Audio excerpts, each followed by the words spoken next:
Oke, selamat pagi Miss Hani dan teman-teman semua. Kami dari kelompok 10, Akuntansi Dasar 1, akan mempresentasikan materi pada hari ini yaitu inventoris. Sebelum memasuki presentasi kami pada hari ini, kami akan memperkenalkan diri kami sendiri. Perkenalkan, nama saya Magita Virginia dengan NIM 2024 50389.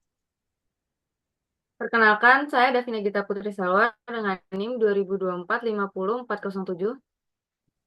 Viko Mateja dengan NIM 2024 50104. Dan saya Devon Martinez dengan NIM 2024 50100. Sebelumnya, kita akan membahas dulu apa itu inventoris. Jadi, inventoris atau persediaan adalah barang atau bahan yang dimiliki oleh perusahaan untuk dijual atau digunakan dalam proses produksi.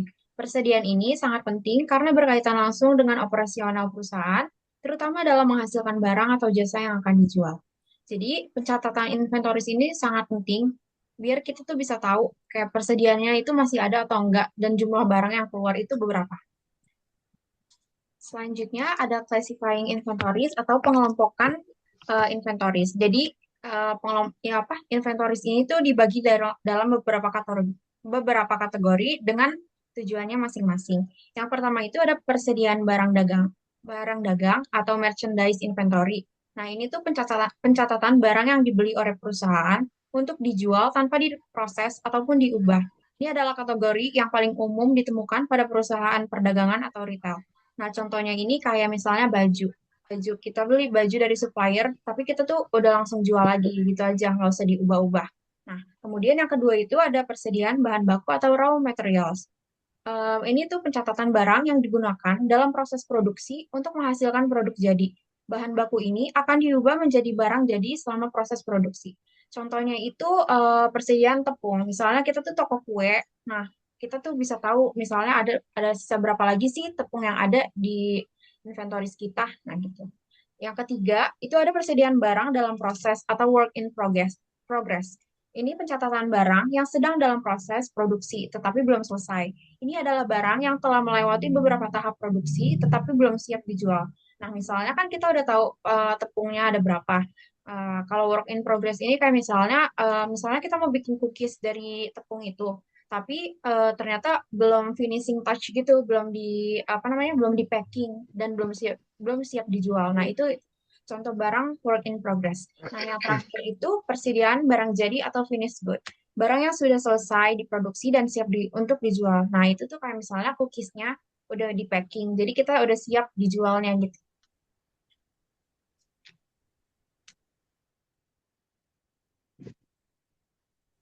Nah, di determining inventory,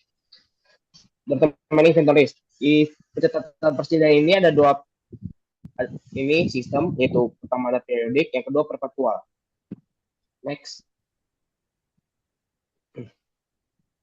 Nah, kalau jika menggunakan sistem perpetual, perusahaan melakukan inventarisasi fisik untuk pertama memeriksa akurasi catatan persediaan perpetual, yang kedua menentukan jumlah persediaan yang hilang karena bahan baku yang terbuang atau pencurian oleh karyawan.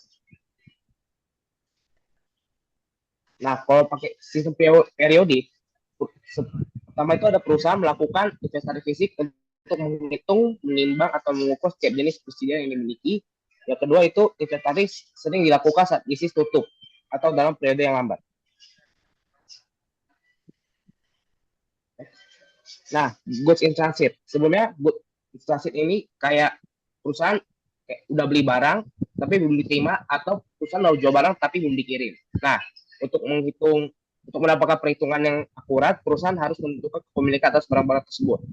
Di goods in transit ini ada dua metode, ada shipping point dan destination point. Shipping point sendiri itu kayak kepemilikan barang berpindah ke pembeli saat perusahaan pengangkutan umum menerima barang dari penjual.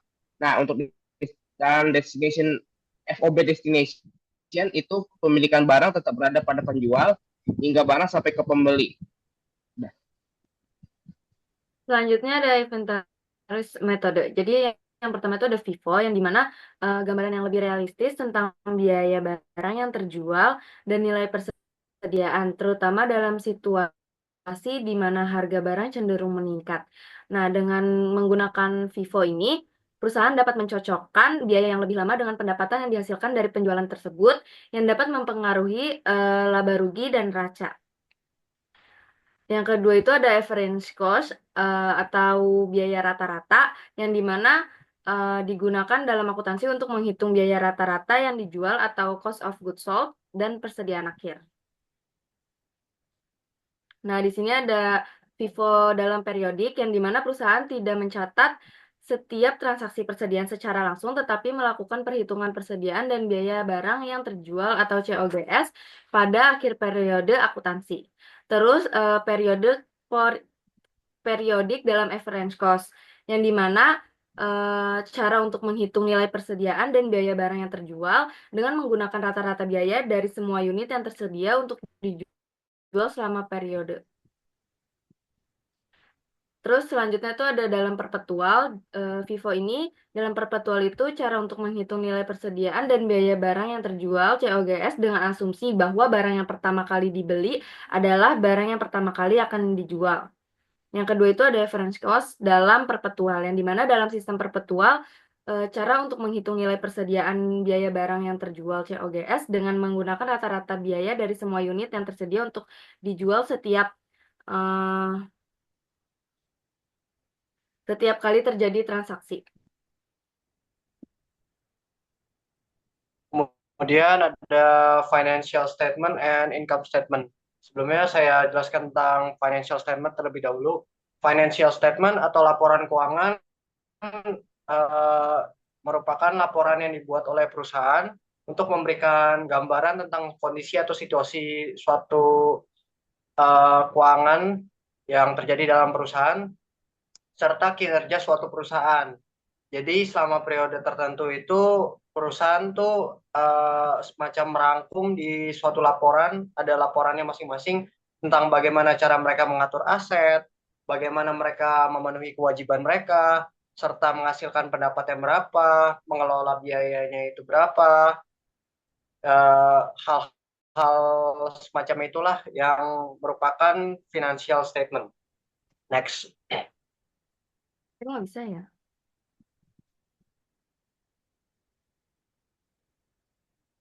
Nah, tujuannya tiada lain dan tiada bukan itu sebagai alat bantu untuk para seperti manajer, kreditur, dan investor, serta pihak-pihak lain yang memerlukan lah untuk laporan keuangan ini. Dan digunakan itu seperti apa? Contohnya seperti misalnya manajer dalam suatu perusahaan ingin melihat gimana tuh kondisi keuangan dalam suatu perusahaan. Kira-kira apa sih rencana yang harus dilakuin? Apakah harus stick to the plan aja untuk lanjutin aja plannya atau harus ada yang diubah seperti meminimalisir biaya atau gimana?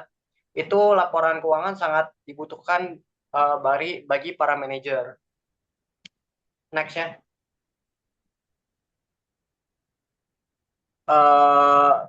Sementara income statement itu merupakan contoh dari financial statement ya.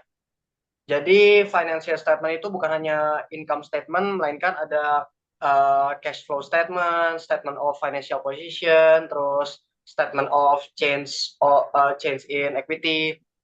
Terus income statement itu hanya salah satu dari financial statement itu. Next. Income statement itu merupakan laporan keuangan yang menggambarkan situasi keuangan perusahaan dalam periode tertentu dan laporan ini menunjukkan pendapatan apa saja yang diperoleh oleh perusahaan, beban apa saja yang ditanggung oleh perusahaan, serta apakah perusahaan itu mendapatkan keuntungan laba atau malah mengalami kerugian. Laporan ini tentunya penting bagi seperti yang saya bilang tadi, manajer, investor, kreditur, dan pihak lain. Contohnya seperti ketika investor membutuhkan laporan keuangan sebelum mereka menanamkan modal. Misalnya mereka melihat laporan keuangan atau income statement-nya, maksudnya laba rugi, jadi dia bisa ngecek gitu loh.